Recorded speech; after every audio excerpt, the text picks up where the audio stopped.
And this session is going to be about how to use PyComs in supercomputers. Okay, so the objective of this very last session is to show you how you can use PyComs and exploit the parallelizations of your applications in cluster environments. In particular, we are going to do this hands-on in the MareNostrum supercomputer, and I will give you the accounts in a few seconds. Okay. After seeing the execution in MareNostrum, I will give you an exercise to complete, and afterwards we will do some overview about the tracing that we have been talking about during this tutorial, which involves the analysis of the parameter traces. Okay, so to start with, the first thing that we need to know is to connect to MareNostrum. And here you will see the connection details for SSH that you will need the user and the password. You see this X correspond to a number that I'm going to give you right now through the chat. Okay, so let me see where the chat is.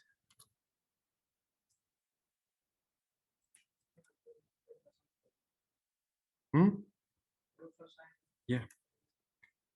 So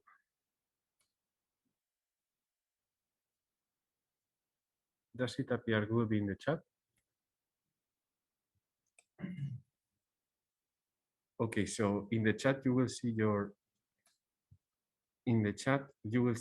the number that has been assigned to your user, to you, and you need to connect using this command. Okay.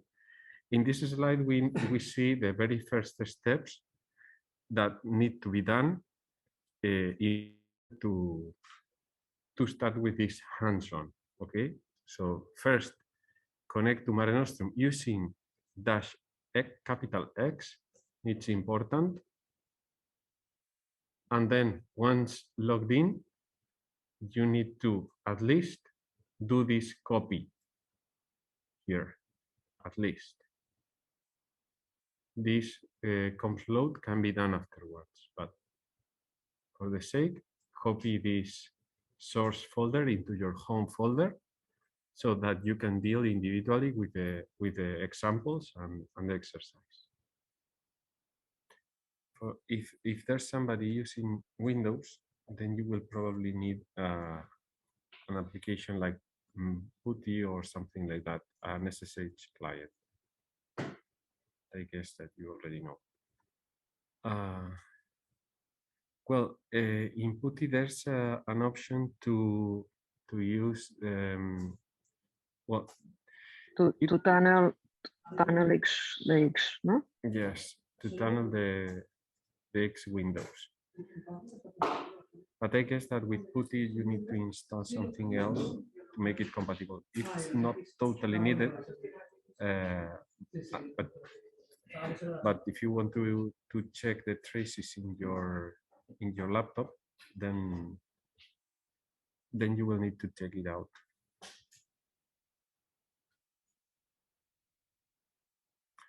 In Mac, Rosa, is -X or -Y? That's why. That's why. Okay, if there's somebody attending with Mac, instead of -X, is with capital Y. Okay, since people is connecting, that's good. Okay, so don't forget to copy the source folder. So I will copy here the command. Yes. Okay. So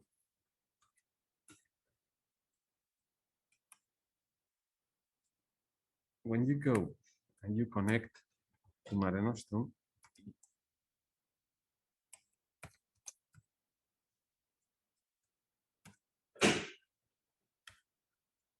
it will appear that you're logged in and you are in MareNostrum already. Okay?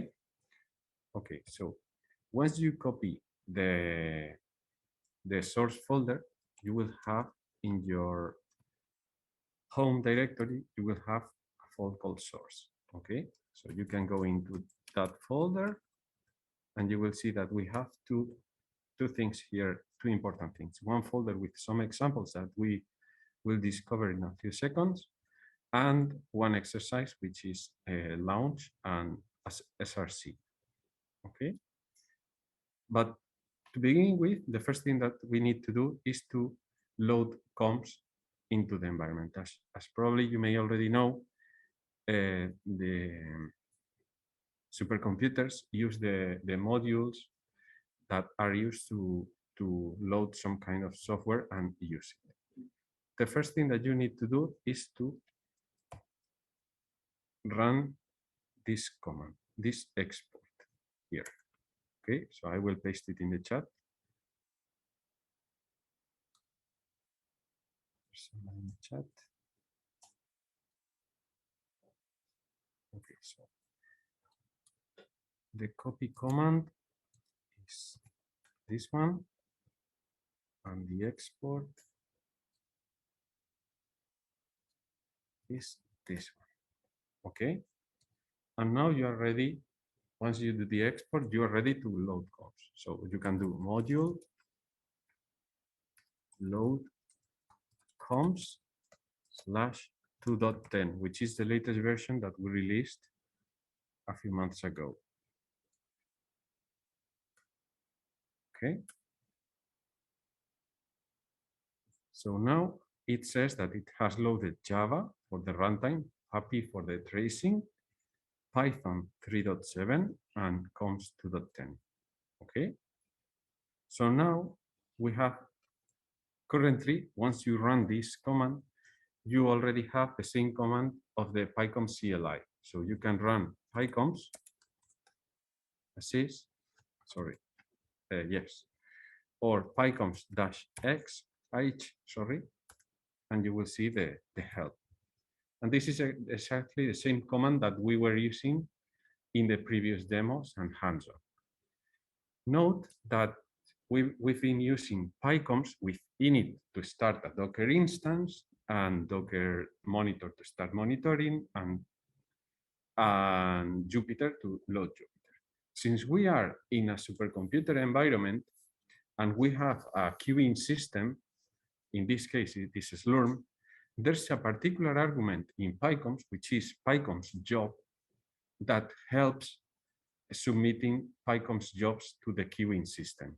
Okay, so if you do PyComps job-h, you will see that it allows you to submit, to check the status, to cancel, to list, and history. Okay. With regard to the queuing system, it is also interesting to know that the queuing system also provides some mechanisms to check all the list of submitted jobs, like SQ, okay, that currently is empty in my account, and scancel. But these commands are dependent to the queuing system. So these two commands work for Slurm. Okay, if you move to another supercomputer, you will need to check out for that queuing system. Okay, so now that we are here, let's dive into the examples, so that I will show you how to start running applications parallelized with PyComps in MareNostrum. Okay, so let's go into examples. So here we have a set of applications like Cholesky, clustering comparison, k-means, Mandelbrot exercise, and word count that are prepared for you to understand how we work with this. So if we go first to Cholesky, you remember that we run in the Jupyter notebook, we used to use this normal structure with a launch script written in Bash. We can check what's in this script. So there's some variables that we define and we take from the arguments. But here is the important thing. We submit the application to the job queuing system with PyComp's job submit. The idea of having this command in a separate script is to make it easier to tune and to control what you're executing, because as you may see, after PyComp's job submit, there are a lot of parameters that can be of interest to tune the application. Okay, these parameters are with PyComp's job submit -h.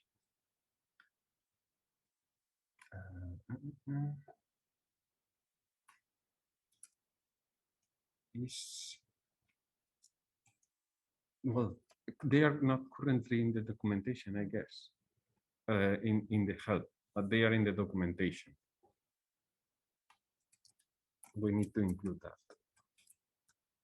Okay, so in these arguments that you see here, we have a few of them that are interesting, like the QoS, which is for the queue that we are going to launch into the queuing system. The number of nodes, because we need to request the number of compute nodes of MareNostrum. And remember that since PyComp has this usual architecture of master and workers, and the nodes are taken completely, if you request, for example, 4 nodes, one will act as master and the other 3 will act as workers. However, this is not totally in all cases, because there's a flag that allows you to share the master node with a worker and use also that node half master and half worker. But by default, it takes from the number of nodes that you define, one for the master and the rest as workers. Okay. Also, since the queuing system, you're submitting a job to the queuing system, we have to define what is going to be the wall time for the execution. Like, imagine that the work gets stuck, so the queuing system knows when to kill the job if it hasn't finished. So it has to have enough time to finish, but not too much. The next one is the reservation. Since we are in a training course, we have a reservation to get some priority in the execution of our jobs. Master working dir allows randoms to use the current working directory where to store some temporary files, and worker working directory local disk can be tuned with a path where it stores the worker log files and temporary files, can be local disk, shared disk, or a path. The next, tracing, enables to get the trace, the performance trace, the parameter trace from the execution.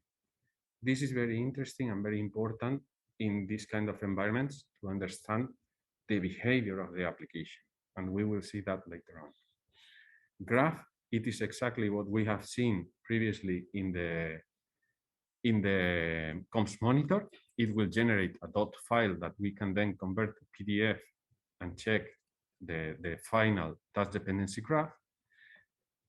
And there are many more that are also of interest. For example, you can add something to the class path if necessary. For example, in Java applications, you can add your libraries there, or Python path, you can add something external to your Python path by default. As you may see, there's another flag, which is lang equals Python, because we are going to launch a Python application. It can be changed with Java or C, although it is smart and it can detect the language you're running. So it could have less parameters if necessary or more. The available commands, parameters or flags for the submit in the job can be checked them out in the documentation, but they can also check out with enqueue comps-h. Okay. So as you see here, there are many of them that can even allow you to choose a different scheduler, or as seen previously, keep the working directory if something goes wrong, and many more. Okay. Okay, so this is on the side for launching the application. So recap, the launch is PyCom's job submit, some flags for PyComs, the application that you want to execute, and the corresponding parameters afterwards that the application is going to consume. Okay. So the second part is, if we go into SRC, then we see here a Python script. If you open this Python script, the first thing that you will note here is that there's no ipycoms start nor ipycoms stop. This is a plain Python script, and this is one of the main differences with Jupyter notebooks. With Python scripts, it is not necessary to start the runtime because the command that we are going to use to launch the application already starts the environment. Okay, so, and if we take a deeper look into the code, we see that the syntax is exactly the same as we have seen previously. We import the task decorator, the parameters that we require, constraints, and const barrier and const wait on, for example. And then we define the tasks as usual. Take a look at this constraint. In this constraint, we are defining the number of cores that we want for this task. And in particular, we are relying on an environment variable, which is called computing units. These computing units can be set at the moment where the job is submitted, and it can be even tuning the constraints of the execution so that this create block can be running for some execution with one computing unit and for another with 4, for example. The rest of the code, it is exactly the same as in the Jupyter notebook. Okay. All tasks are tuned with the @constraint decorator. And if we go to the main code, we have that the application takes 3 arguments: matrix size, block size, and number of MKL threads. Then keeps the starting time to measure the timing, then generates a random matrix and waits for it to be created by the tasks. Then computes the time for the initialization, and then starts doing the Cholesky until it reaches another barrier and checks the final time. Okay, and that's on printing. So at the end, what I want you to see is that the code is exactly the same as in the Jupyter notebook, but the main difference is that there's no start nor stop. So we keep it as simple as possible. Okay, so now we have the 2 parts, the application and how to launch. So we need to launch it really. So if you go to the end of the launch script, there's an example of how to launch it. Okay, so you see there's launch list, number of nodes, execution time, tracing size, and matrix size and block size, and the rest of the parameters. So if you copy this command and you run it will say that the job has been submitted. If you do SQ, then it will say that the job, for example, my job is running. Okay, but you can also do PyComs job status and the job ID.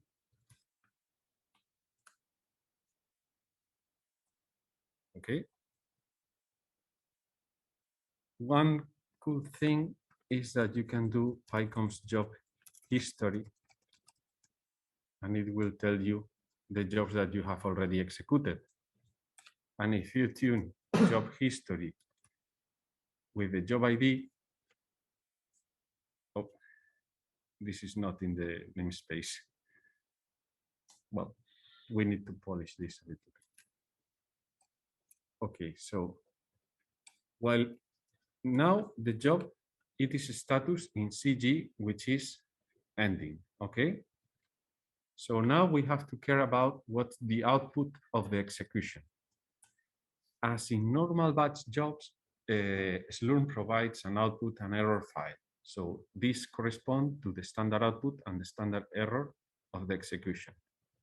So if we see what's inside here in the out, we see that launch has started, it has executed, and it gives us the output from the execution. Okay? And if we check the error message, well, it says that it was running with Java, but there's nothing to worry about. Okay? Now, let's run it again, but we are going to modify the launch Cholesky. Okay? No, sorry, no, we don't need to modify it. We need to launch again, but changing this false, the first false, to true, which then will generate the task dependency graph and the trace. If you run it again,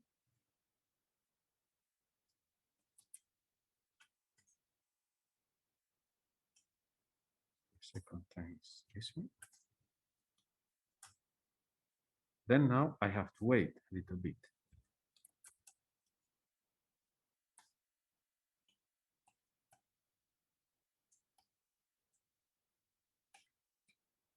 You can check the planification, and usually with the skew -- start, sometimes it's able to tell you when it is going to be executed, but this one is still not. So is there any question until now? Did you have any problem executing and getting the output and error files? Now it's running. Okay, so if you are fast enough and you take, and while it is running, you can do tail-f and the job ID out, and you can see it while it is running. Okay, there's a question. What is the difference between the status in SQ and PyCom's job status? Well, PyCom's job status checks the status in SQ, and it's just a wrapper of SQ. SQ can give you more information, while PyCom's job status is limited to just to that column in SQ. Okay, from this last execution, you may see that there's many more output here, wrapping the result of the application. And all this output is with regard to the tracing, okay? So you see MPI to parameter, which is doing the trace. But the execution has gone fine. Okay, so what happens after the execution and where the task dependency graph and trace are created? If you go to your home folder, to the folder cd.comps, there you will see all the job IDs of the jobs that of the PyCom's job that you have executed. If you go into the last one, here all the logs are stored. This is linked to what Jorge has explained this morning about debugging if there's any issue. All the log files will appear here. And for example, within the jobs folder, they will appear the out and error of each of the tasks individually, but there are many other log files like runtime log or PyConf log if anything happens, or debug mode, log level debug mode is activated. Within this folder, there are two that are interesting for the execution, which is CD monitor, and here is where you will find out the task dependency graph. It is in a dot file, but you can easily convert it to PDF with comps gengraph complete graph dot. Okay, and this will convert the dot file to a PDF, and this dot file can be checked out, copying to your home machine if you haven't been able to log in MareNostrum with -X or with -Y, or if you have been able to log in with -X or -Y, you can use directly ebeans complete graph.pdf, and you see what has been executed. Okay. Whereas in the trace folder, you will find out these three files that correspond to the trace file of the execution. Okay. The trace can be seen with a tool called Paraver, also developed by BSC, that it is aimed at helping on analyzing the performance of the applications. Okay, so if you want to check it out, whether you copy to your machine and open it with your local Paraver installation, or you can do here module load Paraver, and then WX Paraver and the PRV file. Okay, this will open Paraver view. Here, we have prepared a configuration file so that you can see how the tasks behaved during the execution. So if you click in load configuration, you go MN4 and then look for comps, you look for 2.10, there's dependencies, Paraver, CFGs,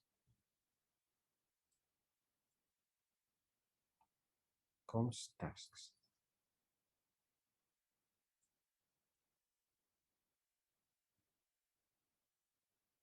And you open it, you load it, then it opens the trace where you can see what happened.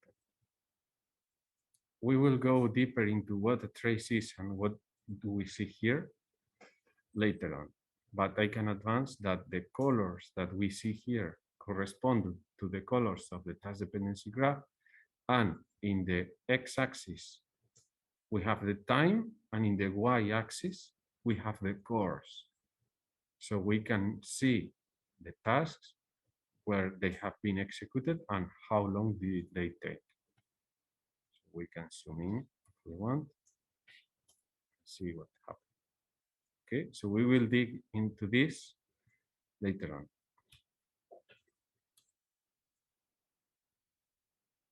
Okay. Any question until now?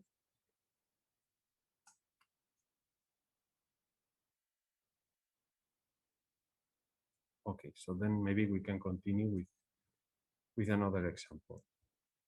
If we go again into source examples, now we can go, for example, to the other example that we did in another notebook, like the k-means. Again, we have a launch script and an SRC. this case, let's go to cd source, and let's take a look to the k-means.py.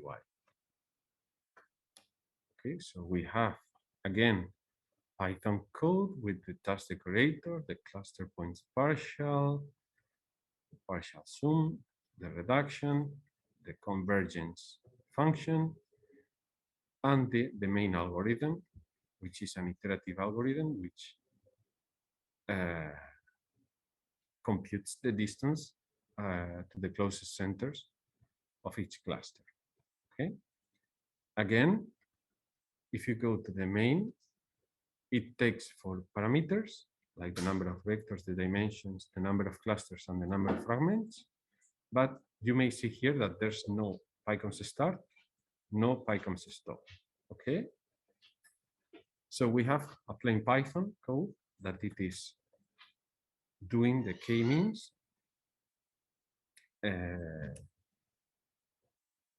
directly. So how do we run this application, which is plain Python code with PyCons decorators? If we go to one folder less, we have launch k-means, then you will find out that it is extremely similar. Exactly similar. The only thing that changed is that the exec file in this case is k-means, but the rest of the parameters are exactly the same like in Cholesky. So what I want you to take to consider is that submitting a PyCons job is easy, and that the only thing that you need is the tool PyCons job submit, where in the previous version was enqueue-conms. Okay, so but from now on that we have the PyCons CLI, we are going to use PyCons job submit. At the end of the script, you have an example of how to run it with 72,000 points, 3 dimensions, with 4 centers and 72 fragments. So we will have 72 fragments of 1,000 vectors each one of 3 dimensions. The 3 first parameters are the number of nodes that we are going to request, so 1 master and 1 worker. The worker will run with 48 cores that has in MareNostrum. We are requesting 10 minutes, and we are going to change the third from false to true because we want to generate the trace and the task dependency graph. This is taken here, where we retrieve the arguments, and then they are piped to the enqueue console. So if we take this command here, we paste it, and let's change from false to true, and submit it. Oh, I missed 1 dot. Then the job is submitted.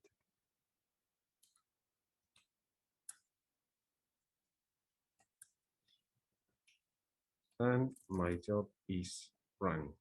So I can do tail dash F and the output to check how it is running.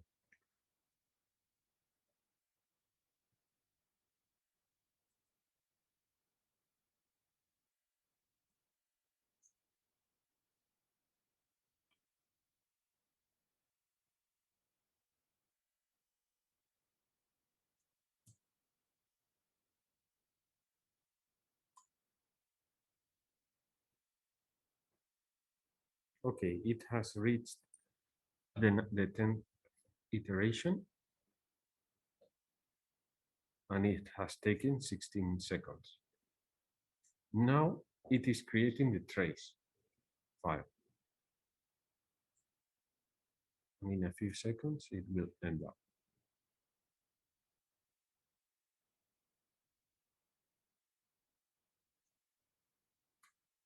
Fine, it has finished creating the trace.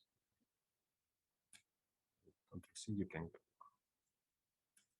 Again, now, when the application has finished, then you can go into your home folder, c.conms, check the job ID, which was in the job number corresponds to the same folder in the .const. And here you will see the monitor and trace again, monitor again with gen graph. It will convert to PDF.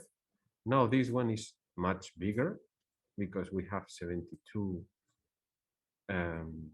blocks, and we can check it out. So now it will take a bit. This graph is much bigger. We have more cores. We are being able to execute more tasks at the same time, but in order to make it possible, we need algorithms that can be highly parallelized.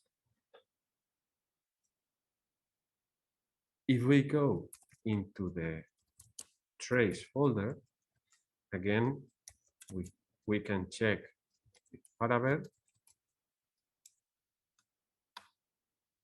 what happened during the execution. So again, at this time, since we have the configuration, we can check the const tasks. All this information is in the documentation. Oh, I said something wrong. I said previously that by default, it was taking one node for the master and the rest as workers. That was not true. The truth is that by default, it takes half of the first node as master and the second half as worker, and the rest nodes as workers. This was in your direction. So now you see that all computing resources for the worker processes have been running, and we can see clearly that, for example, that some tasks have been able to run earlier, some of them took more time, but we see clearly that the iterations, the 10 iterations of the k-means can be seen clearly here, how long did it take. If you double click in some of the tasks, it will give you the timing and the status. So this task, for example, it took only 40 milliseconds. Okay, or this one, the generate fragment. So these are extremely fast, super quick. And the execution, if it is run with more nodes, the trace will be higher. So you will see all nodes in the same place.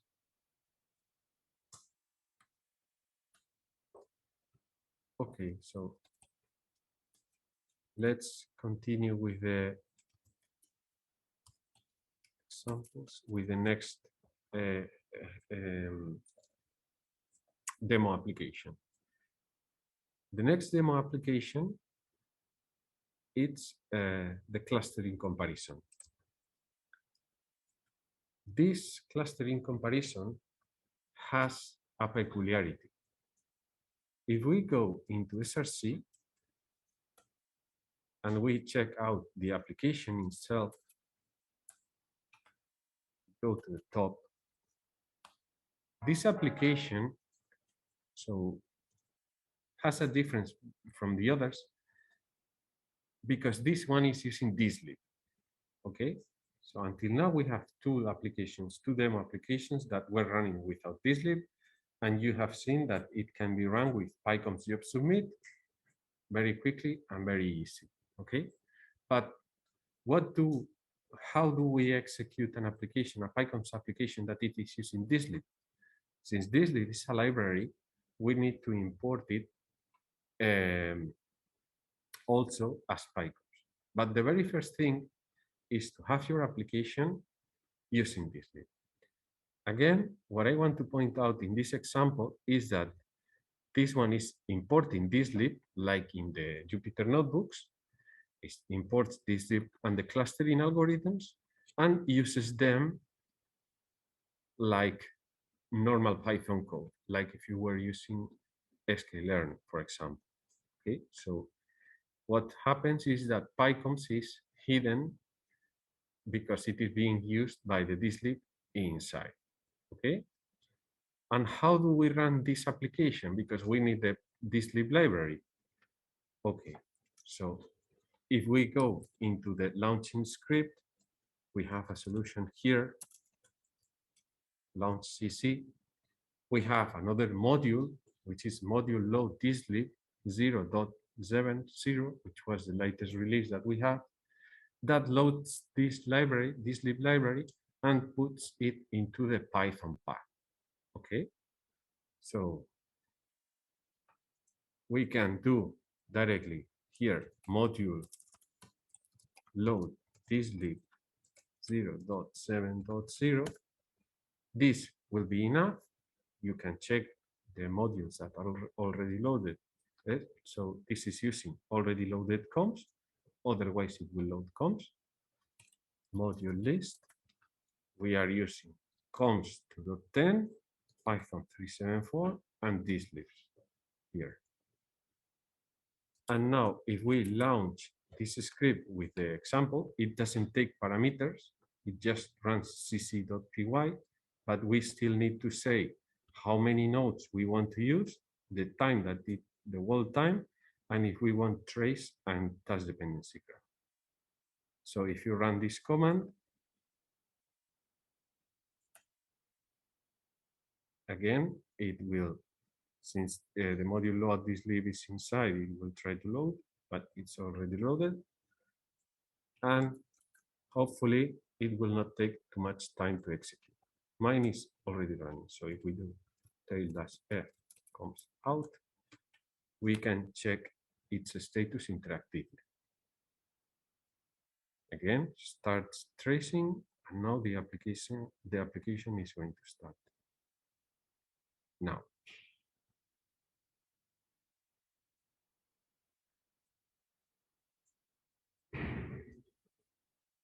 we have to wait for the application to be executed and the trace generate. Let me know if you have any issue in the chat.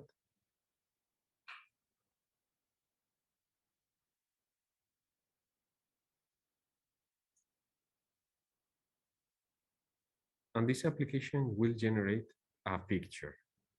Let me know if after your execution, then you get an image. I think it's a PNG file. Okay. My job has finished. So there we go. I have result.png. So if you have executed and your job has finished, you should have something like this result, which is comparing different clustering algorithms with different data sets and the time that it took for the dislib to calculate. You can see here that, for example, there are some of them that are better for some distributions and another worse.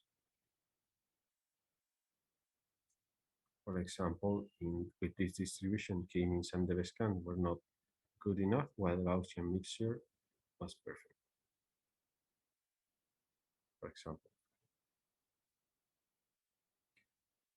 But the objective is that you learn how to launch your application in MareNostrum, okay?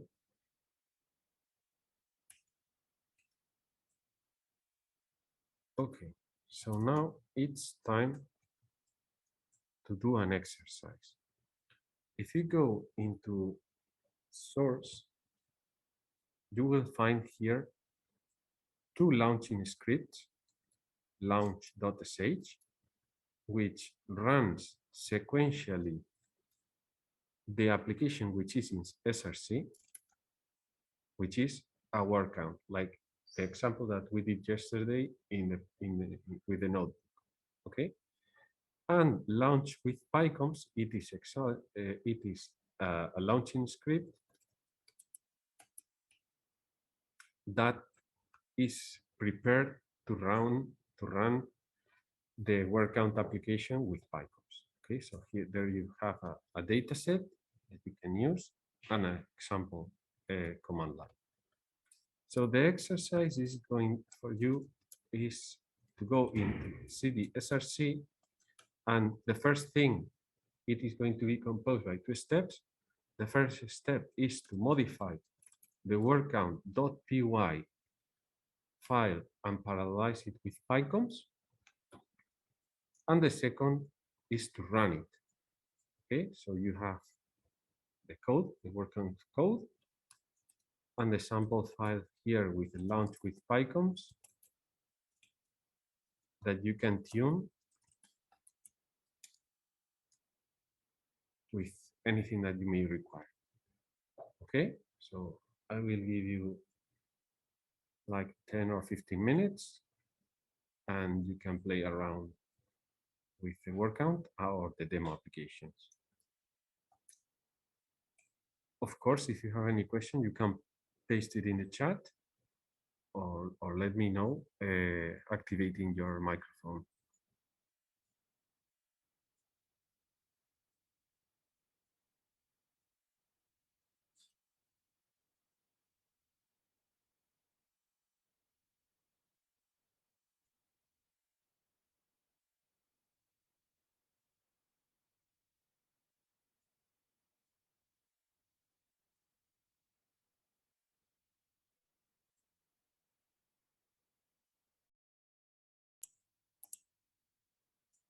Okay, so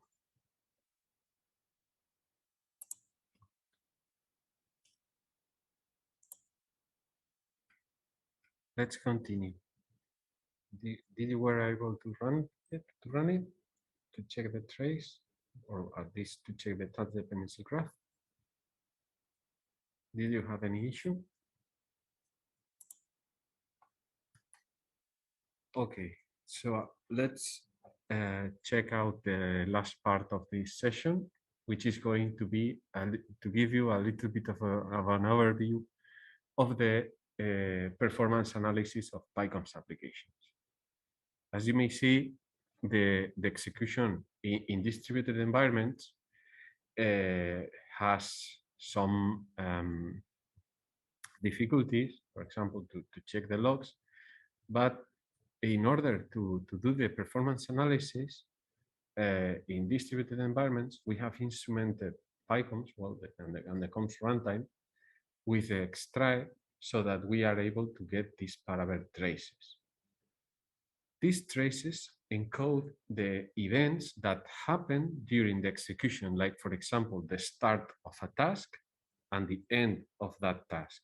But it also includes fine-grained events like hardware counters, like how the CPU is behaving, or even other kind of events that are internal from the PyComs binding, so that you can check from the task execution, you can check how long did it take to load the task and how long was the user code exactly, for example, and many more. All these events are registered in the PRD file, and they can be visualized thanks to Paraver, which is a very powerful trace visualization tool that can be tuned with the configuration files that we have already prepared to make it easier. As the slide says, an experimented user can obtain a very important amount of information to understand the behavior of the application. On the right side of the screen, you see the main window of Paraver, which enables you to interact with the trace. And on the down left corner, you have the visualization of the task of a word count execution. So if you have been able to run the word count, this is how the trace would look like. The colors may not be the same, okay? But at the end, the colors represent the tasks.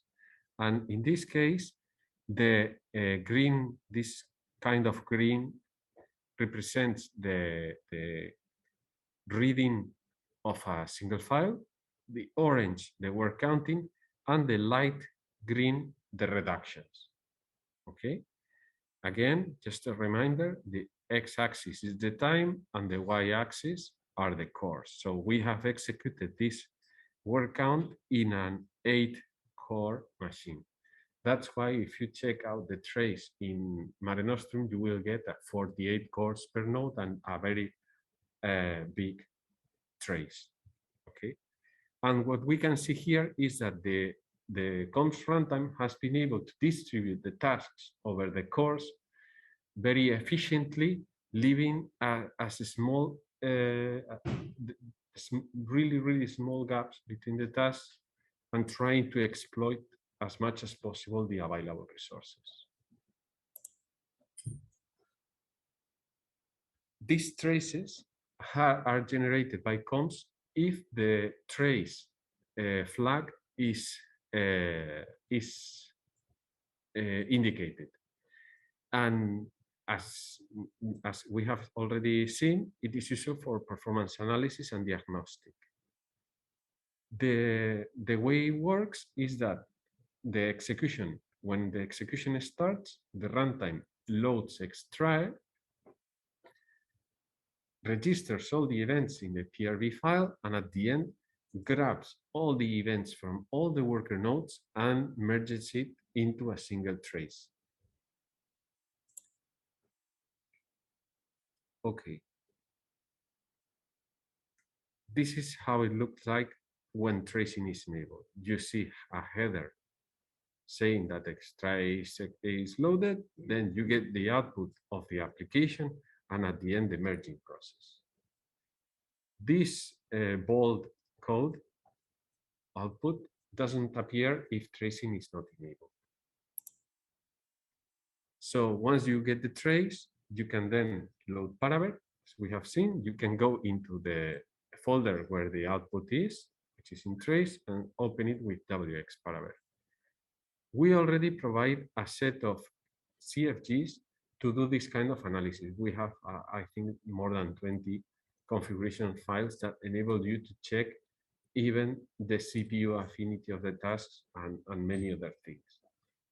Okay, and they will enable you to see the performance and the output.